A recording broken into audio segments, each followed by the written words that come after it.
Проблема в том, что люди боятся. Им кажется, что они иммигранты, и они никому здесь не нужны. Но это настолько ошибочно. Ты всегда должен бороться за свои права. На полу лежишь, вся в крови. Если нужно драться физически, дерись. Когда я улетала, мне мой брат и мой отец мне тогда сказали: вот увидишь, через полгода ты в слезах будешь звонить и просить у нас обратно денег и на обратный билет. Начала поиски работы, хотя понятия не имела, как это здесь делать. Научили фотографии шейхов, всех их семей. У нас были рации, мы ходили с микрофонами. Хозяин компании, он просто убежал, бросил все. Но мне этого было мало, потому что я хотела выбить все-таки свои деньги.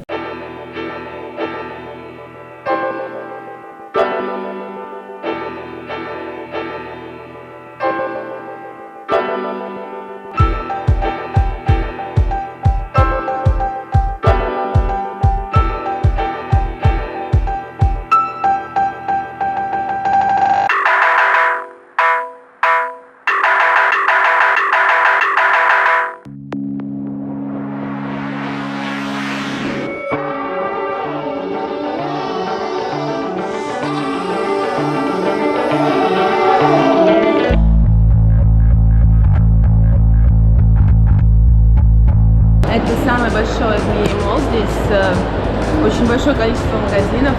Брендовых он разделен на несколько частей. И он находится, конечно же, возле самой большой Бурдж-Халифа, то есть самом большом здании, высоком здании в мире.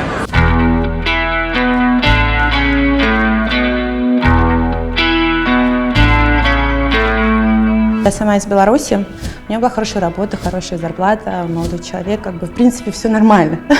Но мне стало скучно. То есть ты попадаешь в рутину какую-то определенную жизненную, и тебе становится в ней немного скучновато.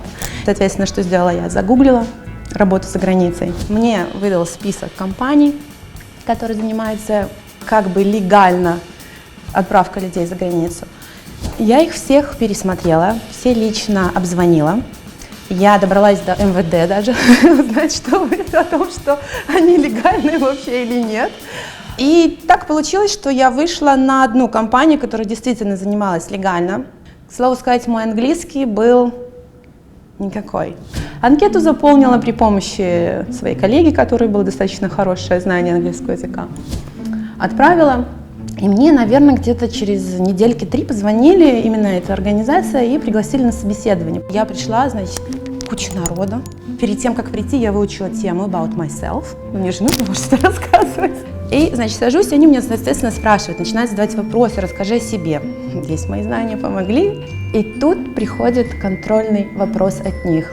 У меня тогда были ногти длинные, и они мне задают на английском: это твои ногти? И я понимаю, что у меня ступор. Я не знаю, о чем меня спрашивают. Я ему что-то там отвечаю.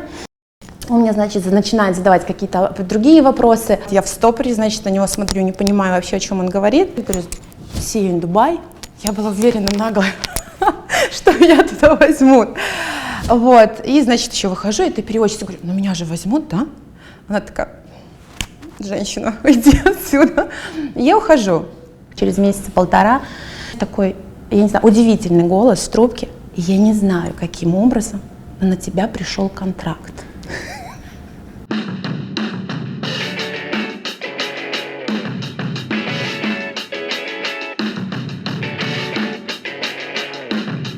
Я зарегистрировалась в МВД о том, что я выезжаю за границу в такую-то, такую-то компанию, потому что все-таки я считаю, это моя жизнь. Я еду в страну, которую я не знаю. Когда я улетала, мне мой брат и мой отец мне тогда сказали: вот увидишь, через полгода ты в слезах будешь звонить и просить у нас обратно денег и на обратный билет. И, достигнув 23-летия, я полетела.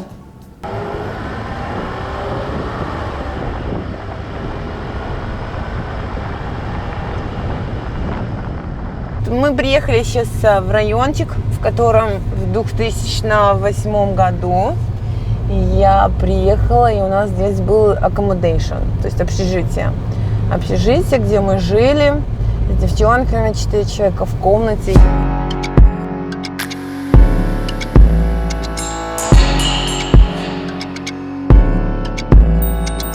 Ну, сейчас, конечно, все здесь так приличненько. Когда изначально мы приехали, это было только застройка какая-то непонятная. У меня был как бы департамент food and beverage, то есть это ресторанный больше, вот, ну и плюс customer service еще такого.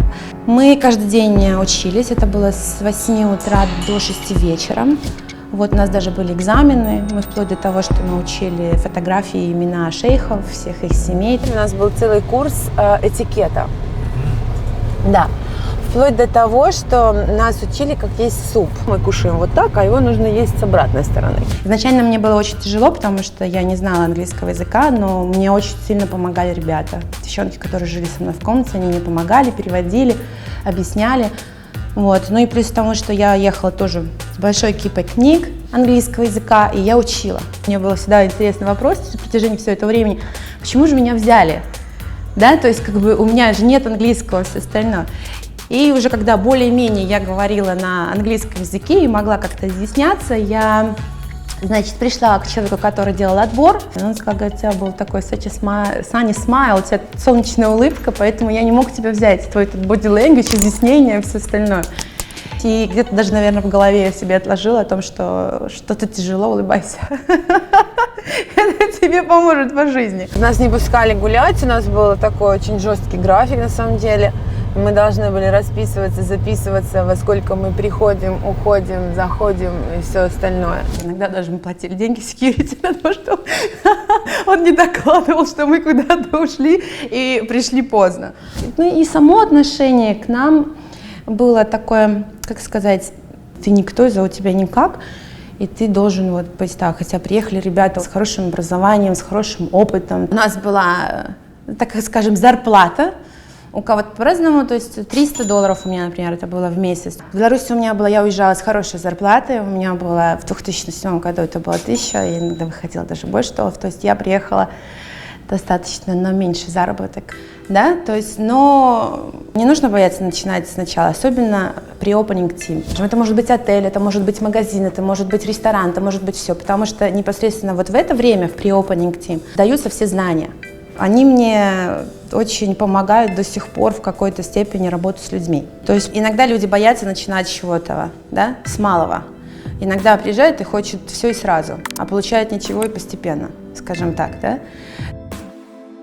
Но потом случился такой не очень хороший момент в Эмиратах, это кризис, конец 2008-го, начало 2009-го. Это было ужасное время, когда людей увольняли в день по 1000, люди бросали просто машины, бросали свои вещи в аэропорту. Нас просто начали увольнять. Я уже держала трубку, и у меня было действительно желание говорить о том, что шлите деньги, я хочу домой. Но я этого не сделала, я не сказала и не попросила, потому что я не могла. Я не могла, наверное, показать своей семье о том, что я все-таки совершила ошибку. И поэтому я начала поиски работы, хотя понятия не имела, как это здесь делать.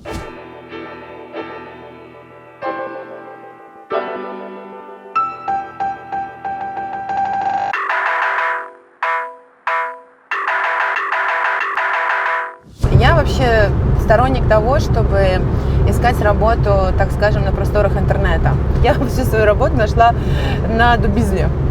А сейчас, на самом деле, если, к примеру, я сейчас буду искать работу, то я буду это делать через LinkedIn. Там есть возможность найти хорошую позицию с хорошо оплачиваемой работой. И однажды наткнулась на объявление о том, что набирается то есть персонал в Галер Лафайет. Это французский магазин, который находится в Дубай-моле. Я пришла, там была такая длинная очередь народу, в основном людей из Африки и Филиппин.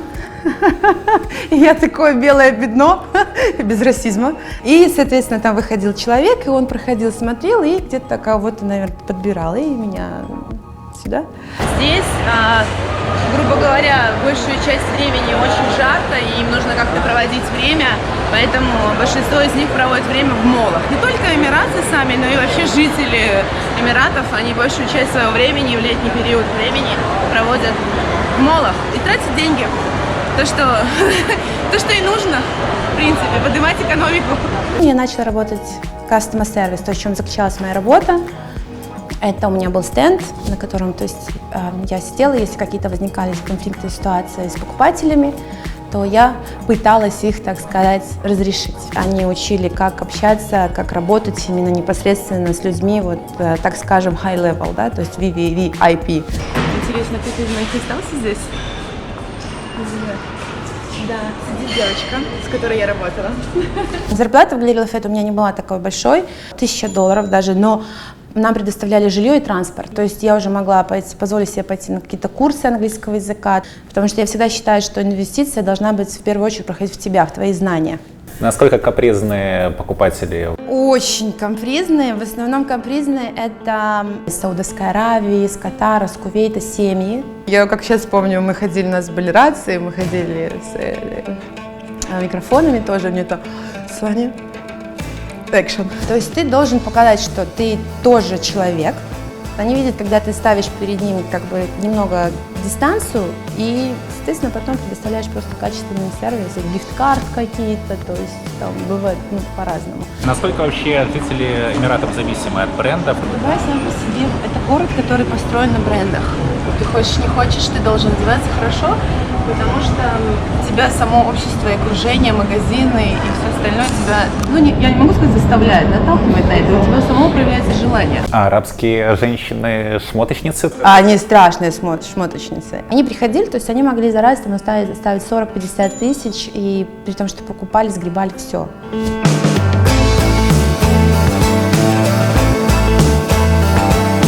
Они очень помешаны на косметике, очень, на нижнем белье. То есть, естественно, им же нужно как-то удерживать, оставаться единственной женой, чтобы за нее еще 3 не пришло. Я, честно признаюсь, я не любила работать с русскоговорящими. Они любили все время комплейн сделать. И очень часто, то есть, русские приходили ко мне, и я говорю, что я просто сидела и говорила, no Russian. Don't speak, не знаю, все забыла. А расскажи, как закончилось твое сотрудничество с Lafayette в 2 словах? Не очень хорошо, потому что мне после 1,5 года работы здесь повысили зарплату на 80 дирхам. И это затронуло мое чувство достоинства. Я взяла 200 дирхам, пришла в HR, сказала, оставьте себе на чай и дала ему больницу. В таком порыве своей злости сказала, до свидания. Но я обожала это место работы. Это было мое самое любимое место работы в Дубае, на самом деле. Если вы решаете увольняться, но чувствуете как бы неуверенность в какой-то своей силе, да, вы можете сразу изначально найти работу, заниматься поиском работы, а потом увольняться и, соответственно, переходить. Тогда не будет этого гапа со временем, то есть после cancellation визы. Вот. У меня, я очень эмоциональный человек, я ухожу сразу.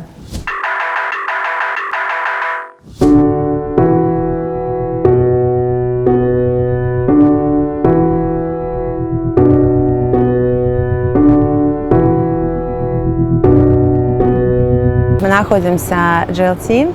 Это считается как небольшим бизнес-районом, где находятся в основном офисы. Здесь очень красиво, здесь есть озера и зелено, такая природа маленькая.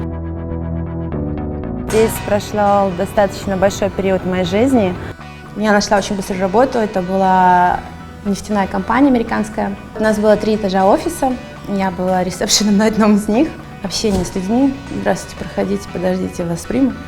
Они предоставляли, мне зарплата была 5000, но они предоставляли жилье, квартиру. Мне этого было мало. Я старалась как-то показать себя больше с профессиональной стороны. И мне предложили работу личным помощником директора и хозяина компании. Он был американец. Он в студенческие годы свои даже работал в Макдональдсе, он продавал компьютеры, то есть он все начинал с самого начала сам. У него было много чему поучиться, не только в плане профессиональной стороны, но еще и как бы личностной. Я согласилась, хотя я понятия даже не имела, как вести деловую переписку. Он сказал, не переживай, всему научусь. И ему большая благодарность, он меня всему учил. Изначально было очень тяжело, иногда был зол на меня, думаю, что ты тупенькая, наверное, что-то еще. Но я всегда говорю, послушай, я задам 100 миллионов вопросов тебе, да, в течение месяца, но потом я не задам тебе ни одного. То есть еще один момент, не нужно бояться спрашивать, не нужно бояться совершать ошибок. Потому что если ты совершаешь ошибки, значит, ты чему-то учишься, правильно? Ты пытаешься что-то, к чему-то усовершенствоваться после этого, да? Меня отправляли очень много в разные страны, такие не очень комфортабельные. Вот, я была в Басре, это Ирак, у нас был там проект. Я была в Пакистане, в двух местах, в Лахоре и в Карачи. В каждом городе я провела по 2 месяца. Вот. И также я была в Кабуле, это Афганистан, но там я провела только месяц. Чем я там занималась? Я занималась открытием офисов, когда мы выигрывали тендер. Меня туда отправляли, так сказать, первопроходцем. Вот, и я налаживала там как бы жизнь для работников, которые будут приезжать и там работать. Я занималась непосредственно как бы работой в компании, но плюс еще того, что у него было 5 детей. Я занималась даже расписанием водителей для этих детей. Тебе могли позвонить и ночью, неважно где ты, что ты должен быть available 24 часа в сутки. В какой-то определенный момент у нас все наши заводы производства находились в Китае. Вот, и поэтому компания решила переехать туда и сделать головной офис там. А мне было предложено тоже поехать с ними, но я уже, наверное, где-то внутри себя поняла, что это уже очень много для меня, и я, наверное, больше не готова работать в таком режиме. Я ушла от American Boy to British Guys. Вот, и я начала работать в британской компании, тоже нефтяной. Я была как проект-менеджер или как офис-менеджер тоже, какие-то обязанности выполняла. Поэтому я четко отрабатывала свое рабочее время с 8 до 5 и, уходя, всем говорила до свидания. И уже я приучила себя к тому, что я не отвечаю по сегодняшний день после своего рабочего дня на телефонные звонки или же смс. Я с ними работала, все было отлично, пока мы не выиграли один тендер, который находился здесь в ЮАЕ, почти на 6 миллиардов, то есть дирхам. Люди, которые работают с госучреждениями, они знают, потому что выиграть тендер, нелегко, конечно, ты можешь его выиграть, но потом намного тяжелее получить платеж за него. Месяц зарплаты нет, 2 месяца, ну ладно, ты как-то молчишь и понимаешь. Ты берешь свои деньги со своего резерва, да, то, что у тебя там было что-то отложено, и ты начинаешь тратить, 3 месяца. И потом, как оказалось, хозяин компании, он просто убежал, бросил все.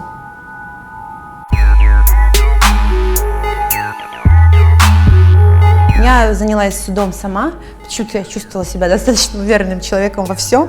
Да, я не нанимала никакого юриста, вообще абсолютно никого, я просто тупо открывала labor law, да, то есть и читала его. Законы свои, то есть все абсолютно. Я ходила в суд, я где-то там плакала, где-то смеялась, где-то угрожала, где-то что.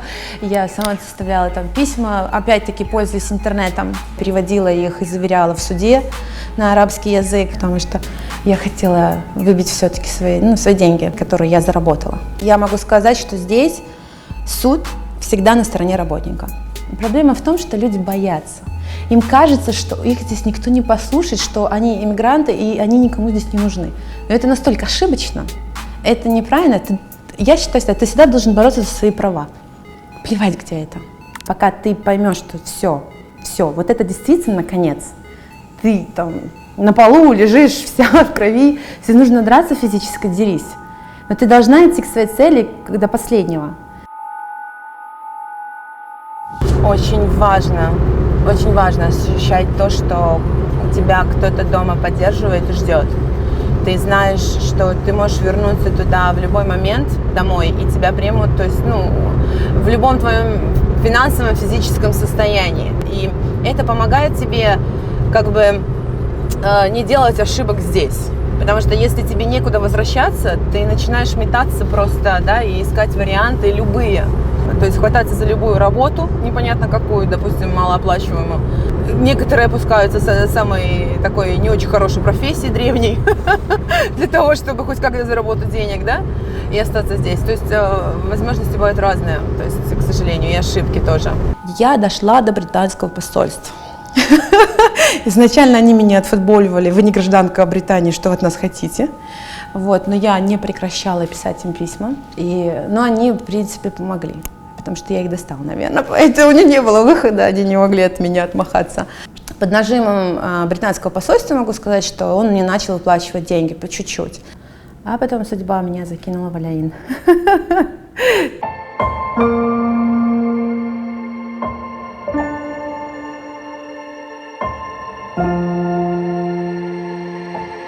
Тогда получилось, я вышла замуж, и мне пришлось последовать за мужем, как это положено женщине.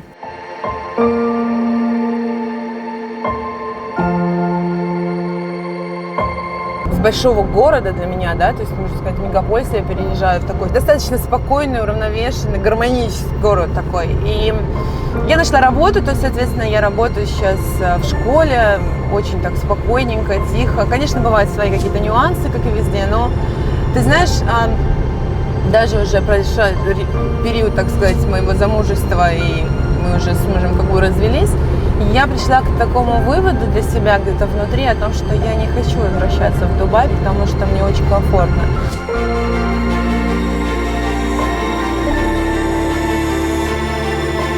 Мои друзья сейчас мне говорят о том, что, блин, чего ты сидишь в Алиине, переезжай обратно в Дубай. То есть, да, ты можешь найти работу без проблем, переезжай, перебирайся обратно. Как бы, я не хочу. Я поняла, что я хочу просто спокойствия. Спокойствия, тишины. Возможно, я просто устала уже от того, чтобы где-то биться все время, да, то есть ты бьешься, ты хочешь чего-то, ты хочешь расти, может, это возраст, я не знаю, но мне очень комфортно в Алиине, и я люблю Дубай, я сюда приезжаю, но переезжать сюда заново и, честно признаюсь, начинать все сначала, я думаю, что для меня уже не имеет никакого смысла.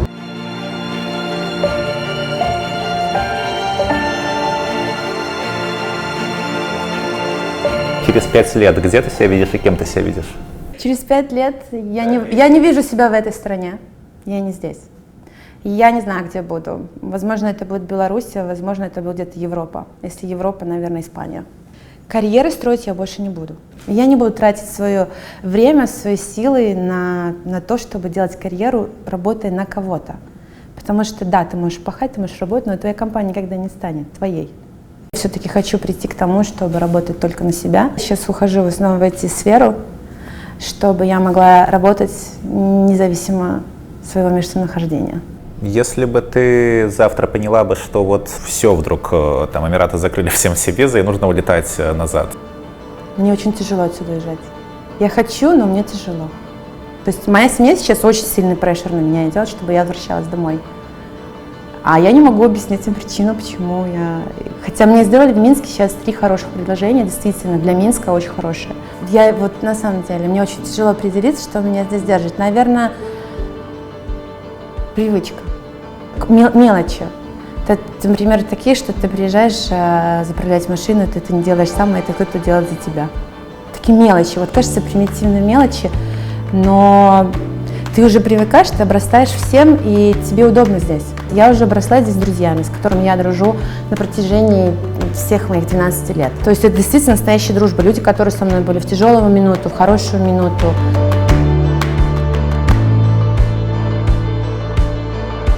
Эмираты, они дают многое, на самом деле. Это большая возможность для любого человека. Я здесь так вот даун, да, не за 2 раза. Даже меня страна научила не падать духом. Она научила тому, что здесь, то есть в любой жизни, что бы ни случилось, потом это временно. Но все зависит от тебя, чего ты хочешь ты. Ты делаешь себя. Ты выбираешь общество вокруг себя. Ты выбираешь все, что, то есть, как бы, должно окружать. И к этому идешь, стремишься.